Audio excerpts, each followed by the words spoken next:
Hi, Katie. It's such an honor to talk to you, Tori. Your book is incredible. I loved, it's a wonderful blend of, lyricism and practicality, which I really liked. Thank you, Katie. That means a lot. Yeah. And there is a passage, the basic premise, resistance, it's about creating art in the face of despair. And there's a passage in the book which you couldn't have written knowing about COVID, but it really struck me as very relevant to what we're going through right now. So I'd like to read it real quick.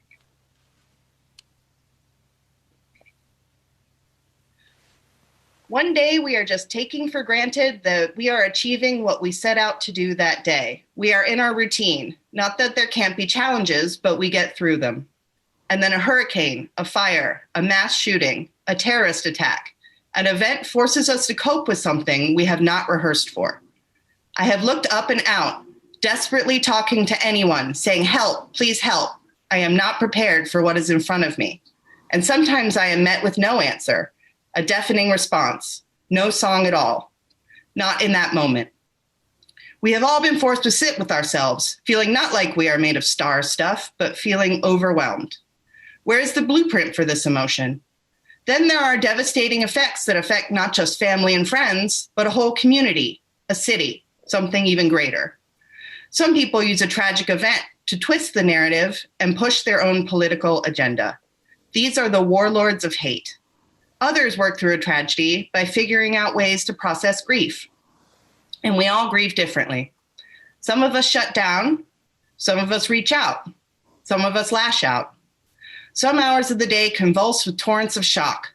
In other moments, we find ourselves left with a bleak numbness. Collective trauma is its own energy. Yeah. Well read, Katie, and hi, everybody. Thank you for being here with us. It's just amazing the support we're all getting right now from you, the community. So thank you. What times, Katie? Well, in the book, you talk a lot about your creative process, which is sort of the practical aspect that I was talking about. And I was wondering, since you talk a lot about creativity informed by collective trauma, has anything come back to speak to you since the lockdown started and since the pandemic really picked up speed? Yes, because who could have imagined? I certainly couldn't have imagined that on New Year's Eve, when we were there in Florida, and saying goodbye to 2019 and welcoming 2020, thinking, oh my goodness, what the future holds here, an election year, and there could be really great change coming for us as a country and for a globe. And then something cataclysmic like this has happened. And in my life, I've never experienced anything not quite like this. We've had tragedy before. I talk about it in the book different times, 9/11 being one of them. And yet, 2 weeks later, we were touring, and we were able to gather together. And when we gather together, the Tori community, there's a real collaboration. There's an exchange that happens. People tell me their stories. They give me information. They're intel. They really are. The boots on the ground group. And so you learn a lot from people's perspectives about what's happening, and then it helps me process what's happening. So the idea that the book tour was canceled, and yes, it's amazing to do these things, having to adapt to this new world that we seem to be in for a while at least. I terribly miss that, the meet and greets, the sharing, because that's how I grow. So there's been a bit of grieving, if I'm honest with you, on my part. I've had to grieve not going on the book tour and seeing people and looking them eye to eye. And also, we were planning to tour this fall, and that's just not going to happen. Yeah. So it's Mixed with the grieving, though, there's hope that creativity is coming, and that as a songwriter, I need to answer what people are going through at this time. How something that I hear discussed quite a bit during the COVID era, and I have struggled with myself, is balancing, an opportunity for creative growth with needing space for grieving. How do you navigate, how do you leave space for that in a world that's really focused on productivity? Well, I'm allowing myself to feel what I'm feeling, but I might take myself away in a room so that I'm not bringing everybody down with me. We have a full house here. And so I think being a full house, it's made me realize that when I'm in the mom role too, and the wife role, that I need to take my despondency away. And I do step into that once in a while just because I'm not sure when we'll tour again. We'll get through it. We will tour. We'll be out there together, but not when I thought we were going to be. So, and there aren't answers when that will happen until there's a vaccine. I don't know. It just seems we have to be safe and protect each other. So yes, I'm having to find that balance and then push myself at times because I work through things mostly through creating. That's how I figure out what I'm feeling. So therefore, I have to kind of, push myself. Yeah, this is something you talk about in the book, how, if you sit around and wait for the muses to come, you might wait forever. That's right. That's right. And I think we're all in this together in that I think people are having different challenges. And I know somebody who's terribly lonely right now because they're alone. And my husband would give anything to be alone right now. He'd trade places with you, whoever you are. And so I think people work through things differently. We process issues differently. So if you are the type of person that needs to take your space and think things through, then if you have a full house and you're following the rules, then you don't have that way of processing right now. And then if you're somebody who works things out by sitting down with your friends, I know somebody very well who's like this, and I love her dearly, and she just said to me, look, I normally go and meet my friends, and that's how we work things. She's a great friendship circle. And they sit down at each other's houses and share in that way. And I know there's Zoom, I know there are other things, but she doesn't feel that it's the same. So you're hearing a lot of people's different challenges, what it's bringing up for us, this lockdown. Yeah, that's another thing that struck me in the book. You talk a lot about receiving letters from people and talking with people, and you tell a story about carrying letters from Ukraine and Russia in your purse when you were in Turkey. It's something that strikes me as it must take a lot of grace to hold all of those feelings from everyone and yourself at the same time and not become overwhelmed. Well, I don't know. I think it's a huge gift. Yeah. Getting these letters, I don't feel so alone. Okay. Because and you're being entrusted with somebody's story. So that really, I've been doing it for many years now. I think I started getting letters in 1992. I was touring in 1991, but I was opening for somebody. And that kind of ritual hadn't begun to happen yet. But it started to happen. And so it's been part of not just touring, but people will send me letters, find ways to get me letters. And I learn a lot from that process. So I don't see it as overwhelming to hold that energy. Also, I guess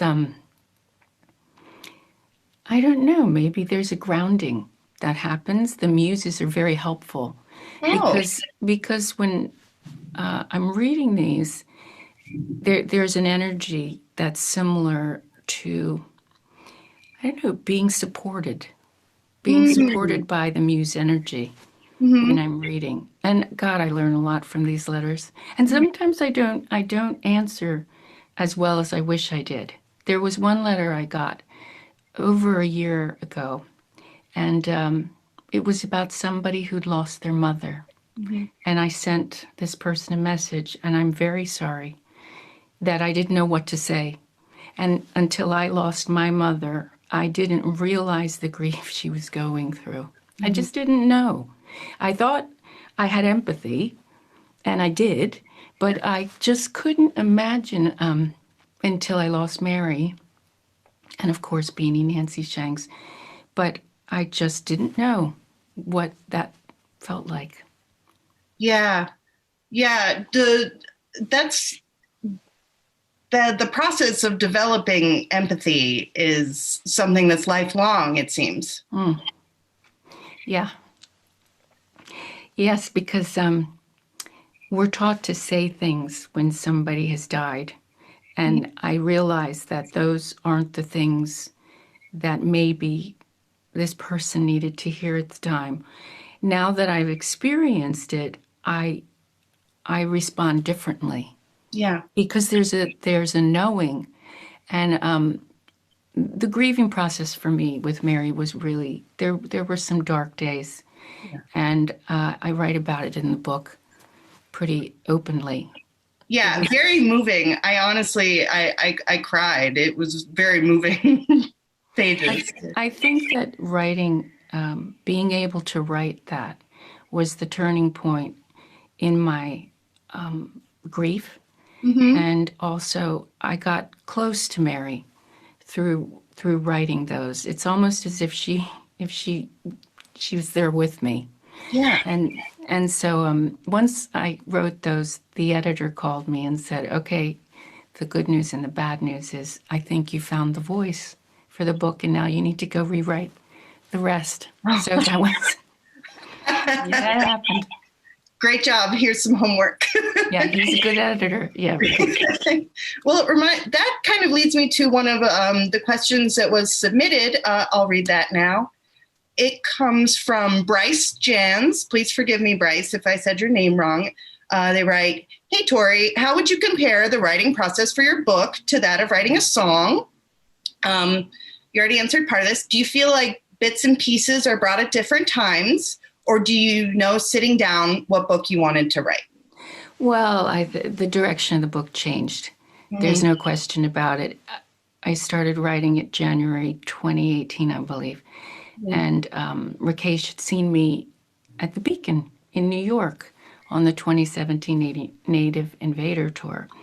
And so he said to me, "I think we need to answer what's happening in the country and authoritarianism and your take on that, and this attack on almost everybody that's happening." And so I started from that point of view. And then it started to change. And I think, if I'm really honest with you, it started to change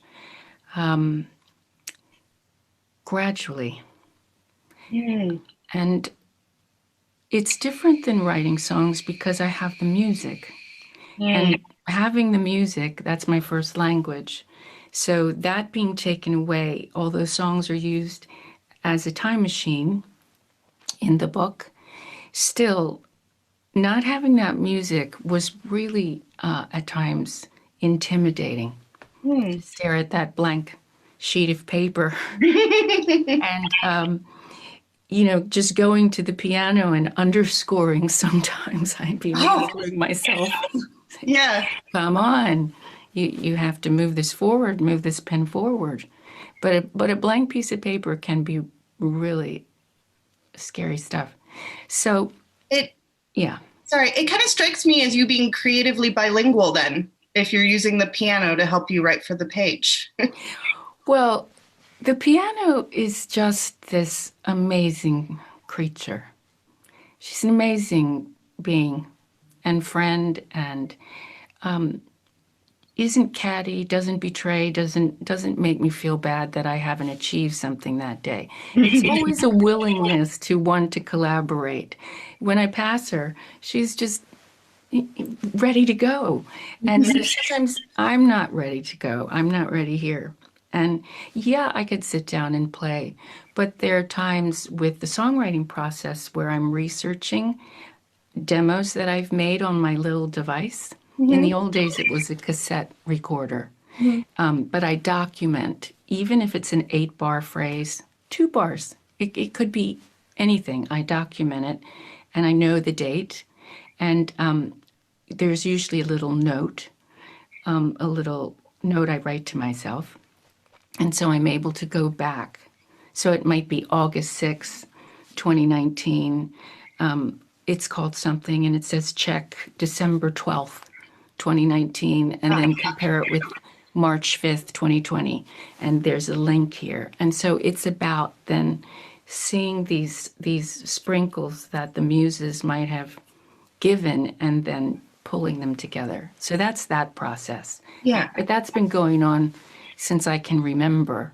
Whereas I had to find slightly a different process, and I had to find the rhythm, I guess, of writing a book. Yeah. I have a question, actually. This is something that I'm curious about for myself, and I hope other people would be too. When you talk about hearing the muses or different things coming to you in different, there's a part in the book where you talk about maybe a photograph or a tarot spread or something like that will give you a seed of a song. How do you develop this, the listening to that? How do you learn how to tap into that, to listen, to pick up what they're trying to tell you? Well, it takes concentration, and it's you get into a chop wood carry water sort of serving, and you have to listen. I find I have to listen sometimes with all my might because I can, as the scribe, I can mess it up. So I'm trying to not mess with it so it can come through, and then I can work with it. And it's just a skill of trying to stay out of the way when I know they're coming. And then sometimes they've gifted something, and then they seem to depart. It feels more like I'm working with it. And it's really an adjustment you feel. It's an energetic adjustment. But I know when I'm writing it and when it's coming from this otherworldly place. I call it the muses because it makes sense. Yeah, sure. I mean, you can call it all kinds of things: intuition, creativity. There's a lot of words you could use.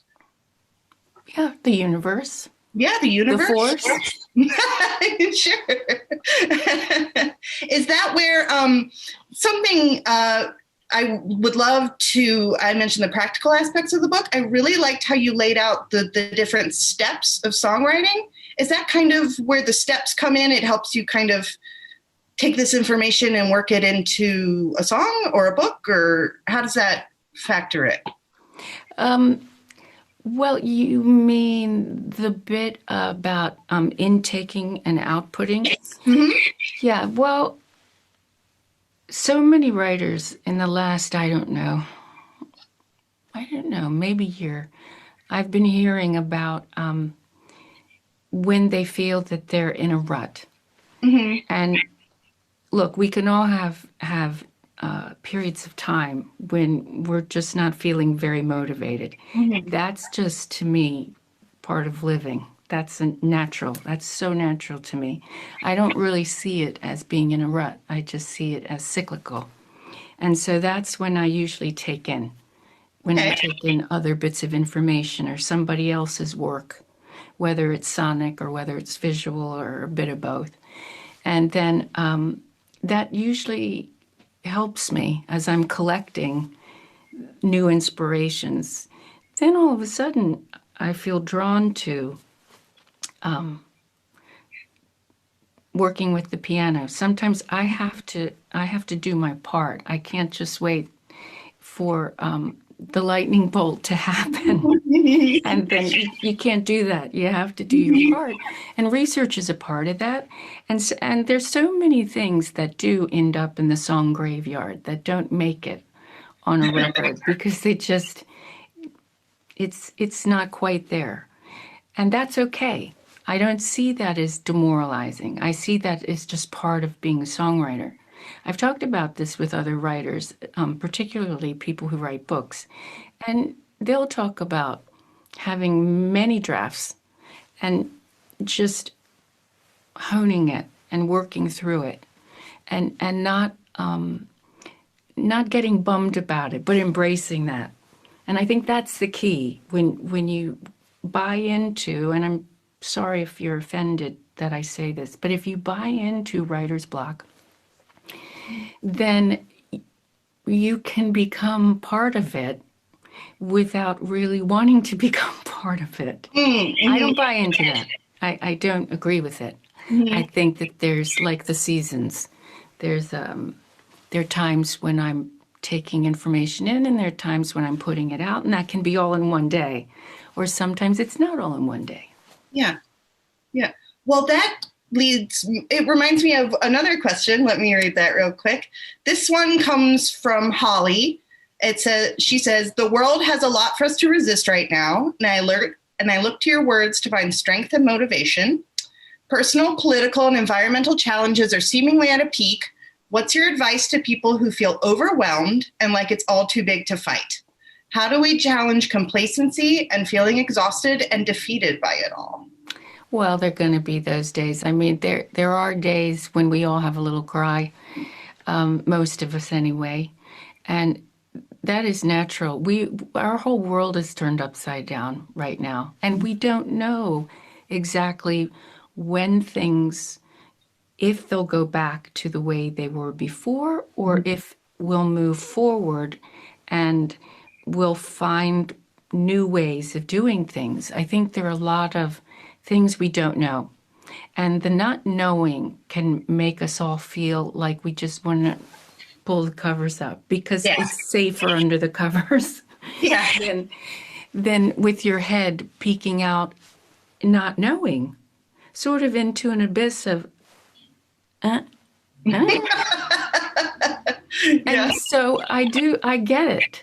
I am totally get it. I realize if we knew when we could go and it would be safe and allowed that we can meet and do a live concert again, that would be a relief. But there's so many things we don't know, including that. So I do think that writing towards that, sometimes writing about it. Oh, okay. I can't get out of bed today. I'm going to put covers on my head. There are many better ways to say that. But I mean, it's okay. And that might end up in your song graveyard and not on your record, but that's all right. I think there are a lot of things that I work through by writing a little ditty that no one should ever hear. Truly. Well, I mean, I've won for every senator almost. Oh, wow. Over the last year. Oh, yeah. My Lindsey Graham is good. Oh, wow. Are those the, in the book you talk about some angry songs that you're like, well, let's just put that over there. Yeah, we'll put that over there. But, there might be some shakers on the new record. I think that some of our leaders have a lot to answer for, and during this time where people are going through so much, the question is, who are the leaders that are trying to help the public, and who are the ones that aren't, that are really just trying to score points? And so, do I think that they might get a song? Oh yeah, why not? Why not? Why not? If you're called to write about something and you feel passionate about it, then I say yes. Because I'd love to hear that from all of you, Mhm. what you're passionate about. Well, it reminds me, this is a bit of a variation on a theme that we've been talking about throughout, but I wanted to make sure to get Misty May Fredono's question in.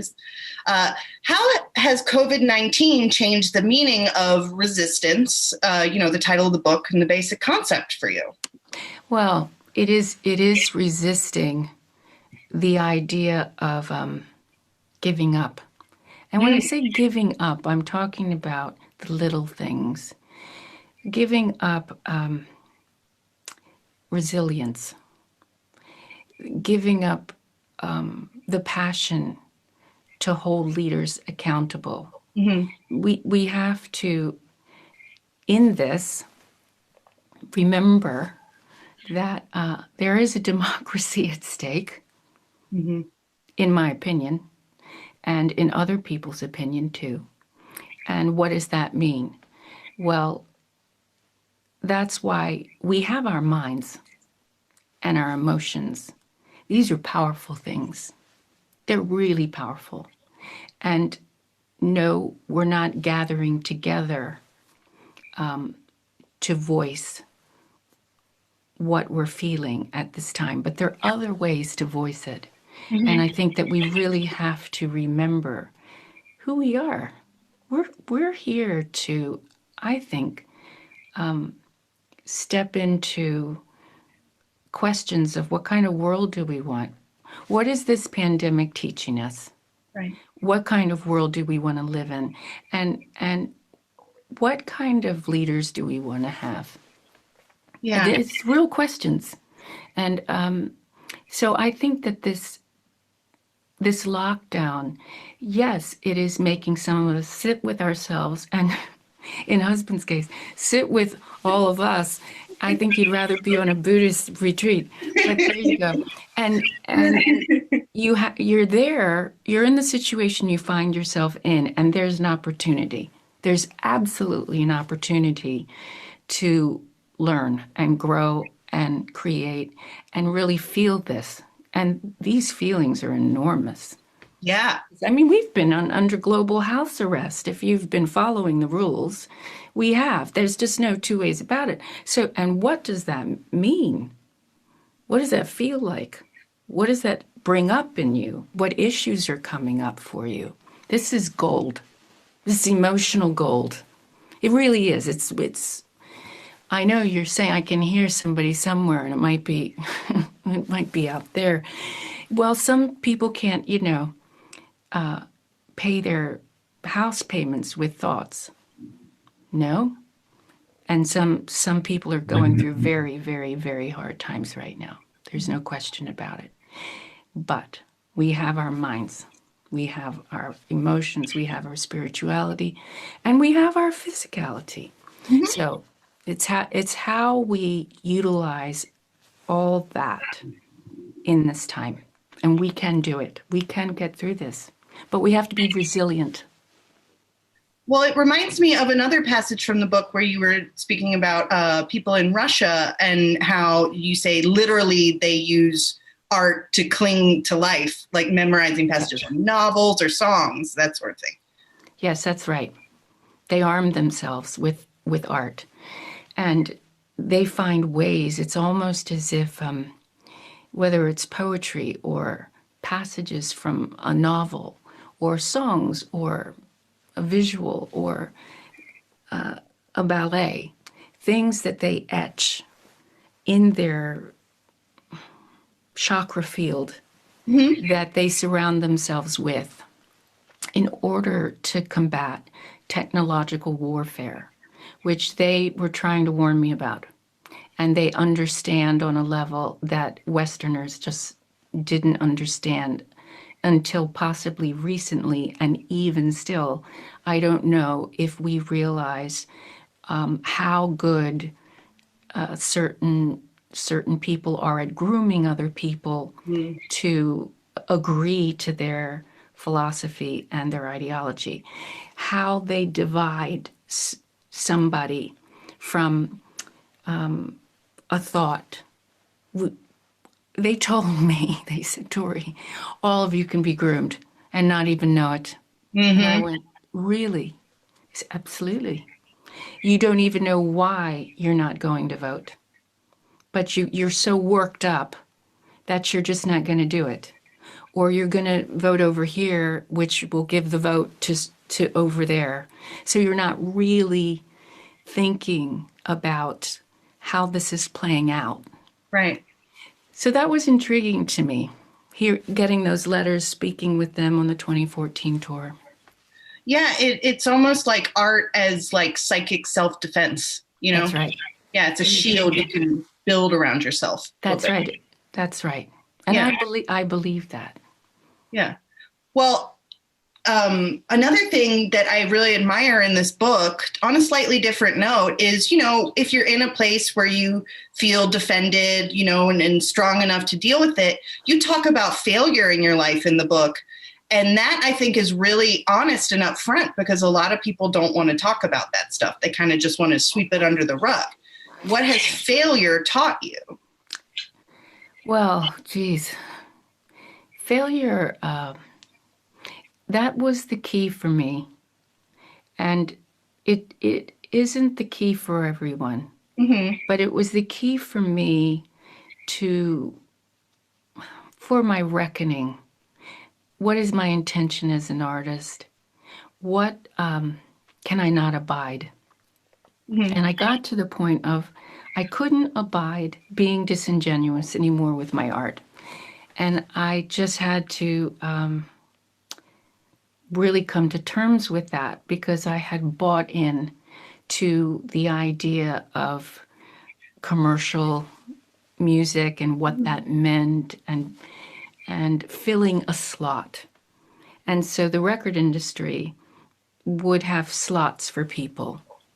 And Right. some people would refuse to become part of that and stick to their artistry, and the doors would open for them, and that worked. But I betrayed my vision, because I just was getting rejected a lot, and so with my demos, and finally I said, okay, I'll write what I think is commercial, and that wasn't really the path that empowered me. So I had to make that decision, and it was through not having success where I said, I'm not going through that again. If people don't want to listen to what I'm doing, if I feel like I've stayed true to the muses that I serve and to the message that I want to put out there, then if nobody's there, I can wake up in the morning and not be disgusted with myself. And that was the pact. Yeah. And that being so much more important than being famous or anything like that, you know? Yeah, but I had to get there, Katie.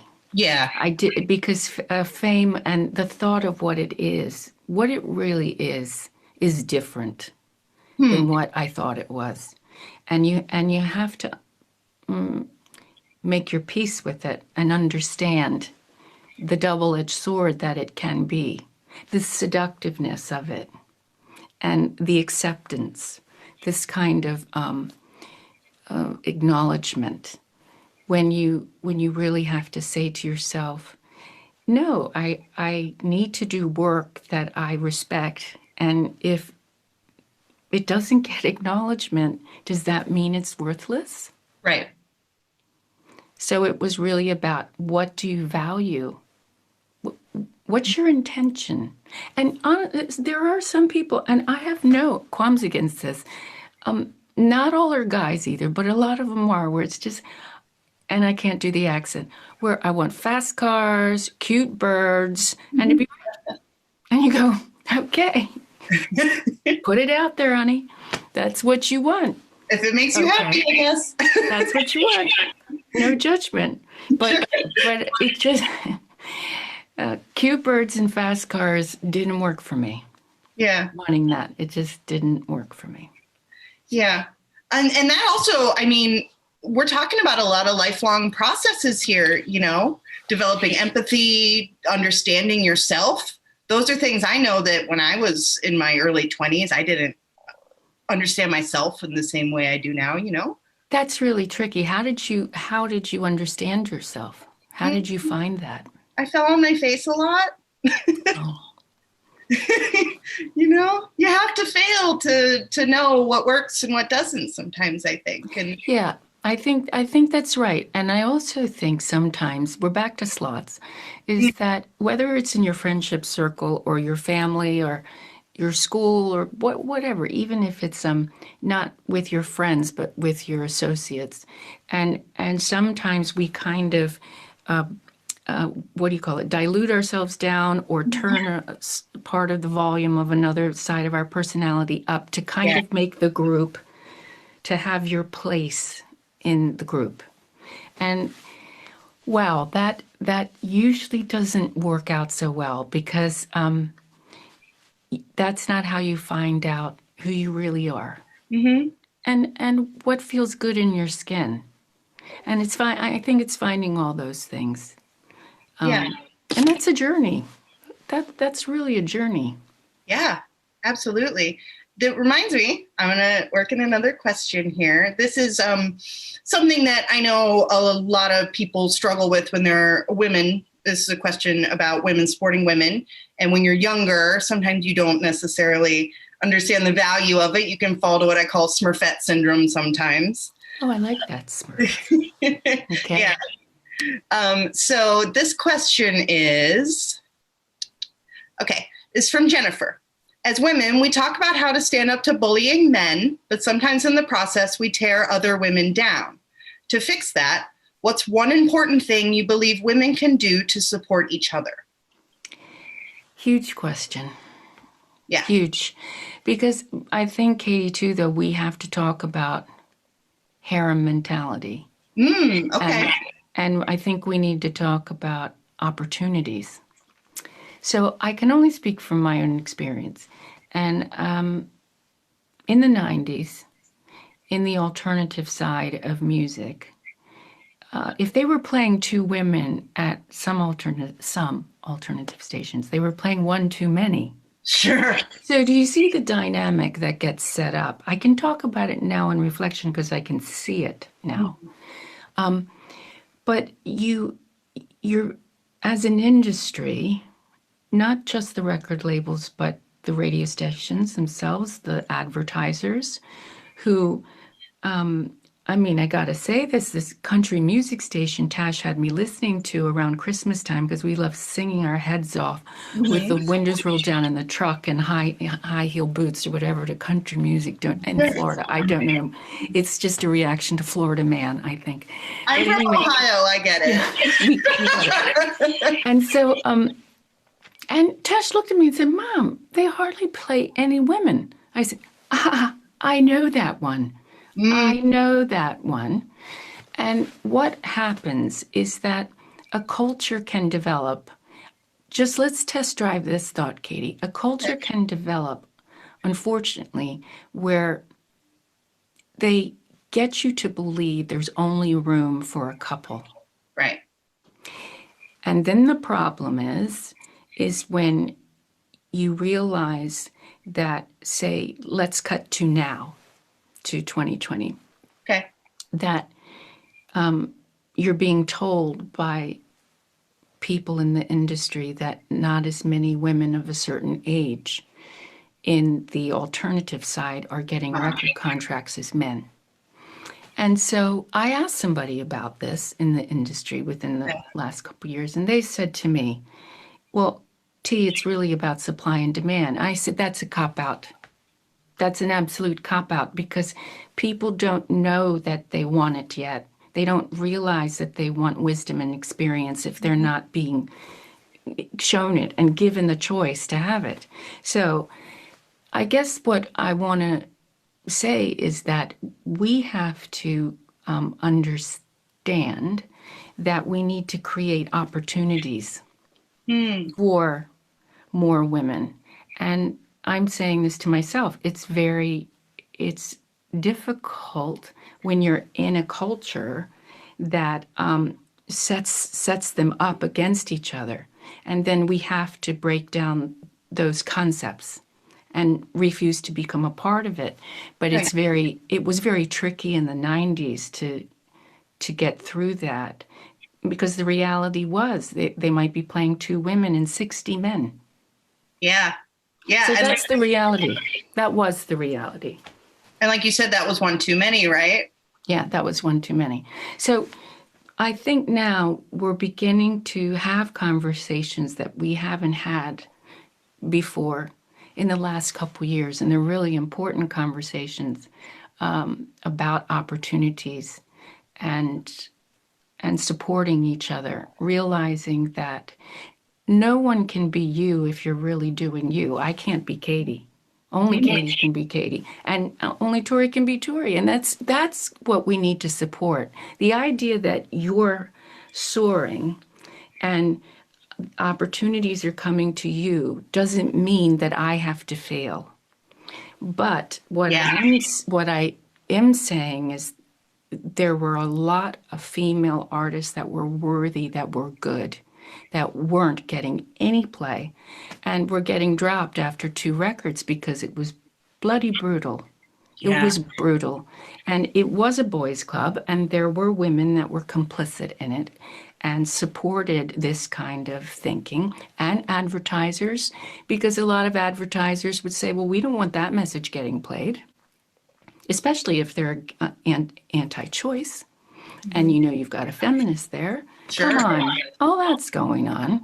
Yes. So we have to be aware. Now that we have the internet, we have to be aware that we can support more artists. And if you ask yourself, well, whatever happened to so and so back in the 90s or back in the noughties? Well, I've been saying this. Don't just assume that they ran off with a gazillionaire and didn't want to make music again.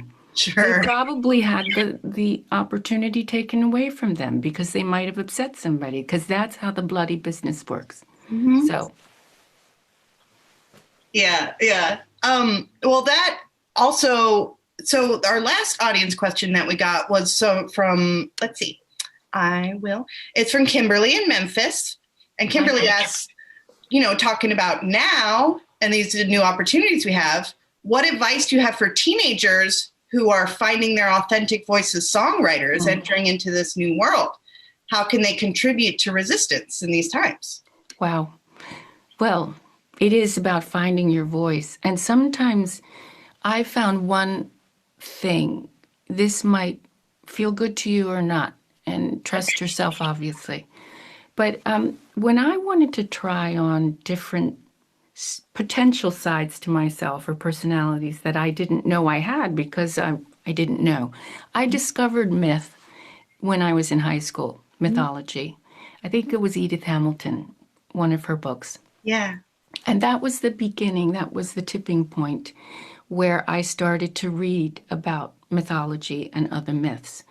And finally, I did a record called American Doll Posse that was trying on the different goddesses that were in the Greek myth. So trying on those energies and then writing songs for them and dressing like them. And I found sides to myself I didn't even know I had, because I had decided what I was going to be and what I was not going to be.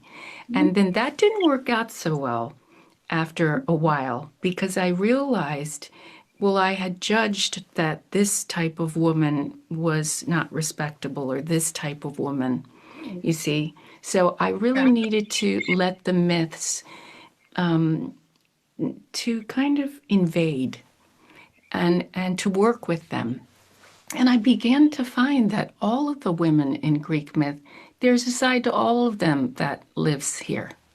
And different percentages, that's really what I began to discover. It wasn't just one. It wasn't just one that I gravitated toward. And some, again, less than others. But it was a good exercise to really push that artist, who am I as an artist question out there, and allow it to percolate. And not be just, I don't know, this is all I am as an artist, and I'm not going to put my foot in the danger pool, because I do think you have to experiment. It's fun to do that. You Sure. you could always come back out of that pool. You know, I mean, you chuckled a little bit, but playing dress up can be part of it, you know, trying on different styles and hair and stuff like that. And why not? Yeah, exactly. Why not? Yeah. Well, that's all the questions that I have for you. I'm so happy that we got to talk. This was so insightful. Well, Katie, I've really enjoyed this. And I hope when I'm touring again, please come back and see me. We'll have a cup of tea. Oh, I would love that. Big hugs, real hugs. And I just want to say big hugs to everybody listening. Hugs. These aren't easy times. And you're loved. And your questions are amazing. If we didn't answer them, it's not because we didn't want to. It's just the time. So thank you and big love. Love to you too. Thank you so much for all the inspiration and the music over the years. And please check out Tori's book. It's amazing. Thanks, guys. Thank you, Katie. You.